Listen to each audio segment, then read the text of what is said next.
ang reading mo, Virgo. Welcome back to our channel. Naway nasa mabuti kayong kalagayan while watching the channel. This is a general reading. Kayo nang balang magpalit-palit ng situation nyo sa reading ko.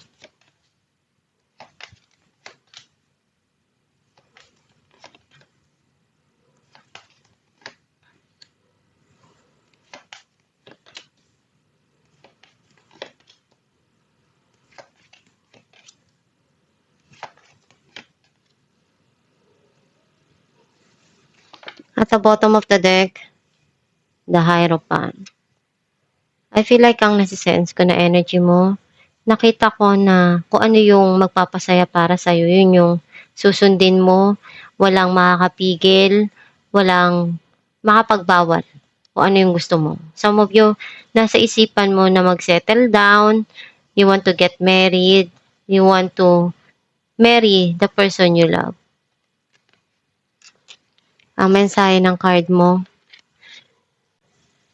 nagkakaroon dito ng conflict or you feel na nagkakaroon doon ng struggle sa passion or doon sa isang situation sa buhay mo.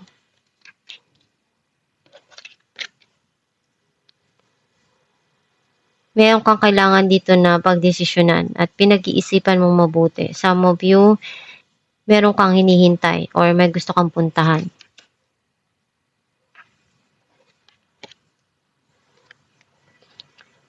Urong-sulong ka dun sa mga desisyon mo.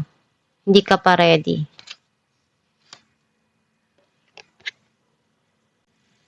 May mga gumugulo sa isipan mo at pabalik-balik yun.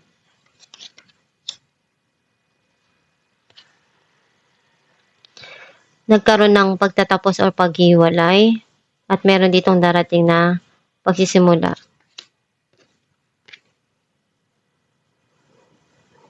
Merong darating na regalo or blessing para sa'yo or opportunity. Some of you, may minamanifest ka na gusto mong ma-receive.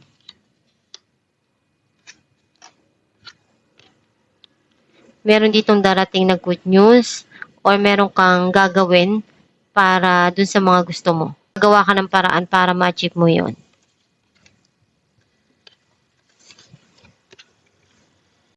Kinokontrol mo yung emotion mo, yung feelings mo, the way you think.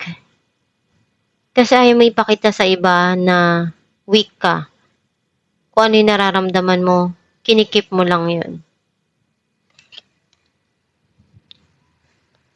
Clarify natin ang 5 of Wands.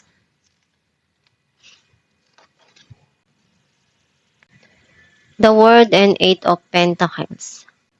May minamanifest ka dito na gusto mong baguhin sa mga nangyari sa buhay mo. Na nahirapan ka, na magulo. Ngayon, mas nagbibigay ka ng focus dun sa pera mo, sa trabaho mo, kung paano mo mapapaunlad at mapapalago yung pamumuhay mo. Clarify natin ang 2 of Pentacles.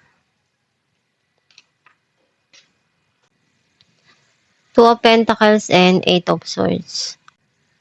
Hindi mo alam kung ano yung uunahin mo. Nagja-juggle ka, nalilito ka, and nagpapagulo sa isipan mo. You feel undecided dun sa situation. Hindi mo alam kung ano yung pipiliin mo.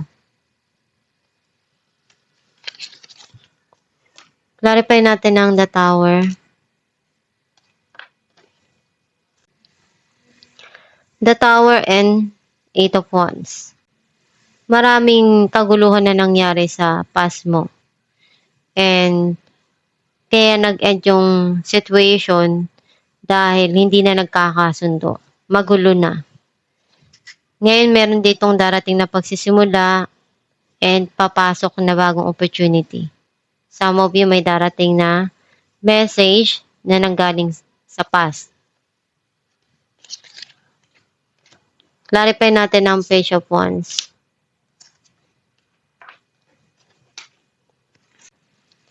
Knight of Wands and the Hangman.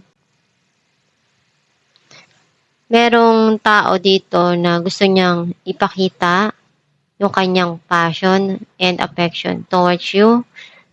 and gusto niyang magkaroon ng pagsisimula or iniisip niya na gumawa ng hakbang para maipadama yun sa'yo. And hindi niya alam kung paano niya sisimulan. Clarify natin ang Three of Wands.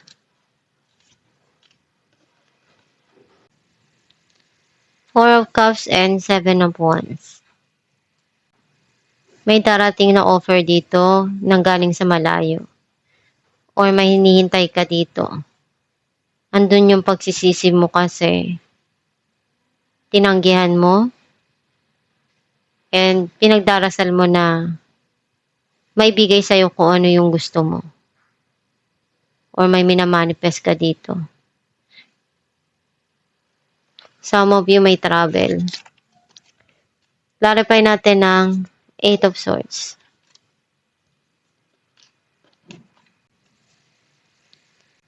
Queen of Cups and Ten of Swords.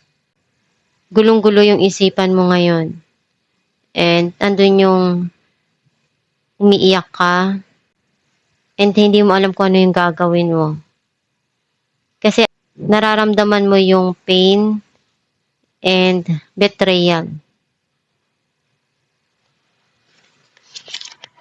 Clarify natin ng Ace of Pentacles. Five of Swords and the Empress. Mas gusto mong bigyan ng attention yung sarili mo ngayon. Kung ano yung magpapasaya para sa'yo, yun yung gagawin mo. Kasi marami kang realization na dumating sa isipan mo at nakatulong yun. Kung paano mo i-boost yung energy mo, yung confidence mo. Clarify natin ang The Emperor. Five of Pentacles and Six of Wands. Kung ano yung naramdaman mo dati na kalungkutan, na feeling mo wala kang masabihan, iniwanan ka, at sobra yung naramdaman mo na pag-iisa doon. Ngayon nalampasan mo yon, napagtagumpayan mo. Some of you may darating na success and victory. Kung ano yung naranasan mo na hirap before, unti-unti ka magtatagumpay at ma-achieve mo yung mga gusto mo. As long na alam mo kung ano yung tamang path para sa'yo. Alamin natin kung ano mensahe para sa'yo.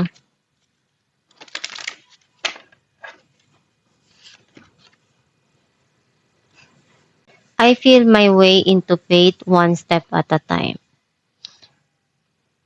Ang mensahe para sa'yo na kung ano yung nararamdaman mo at sa tingin mo tama yun, gawin mo kung ano yung makakabuti para sa'yo. Kung saan ka magiging masaya, ipagpatuloy mo, and samahan mo ng pagdarasal, pagtitiwala sa kakayahan mo at sa Diyos Ama, natutulungan ka sa kahit anong pagsubok na pagdadaanan mo sa buhay.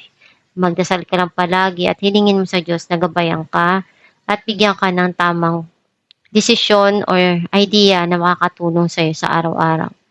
Basta pag sumikapan mo lang at ibigay mo kung ano yung kaya mo sa mga pinagdadaanan mo sa buhay.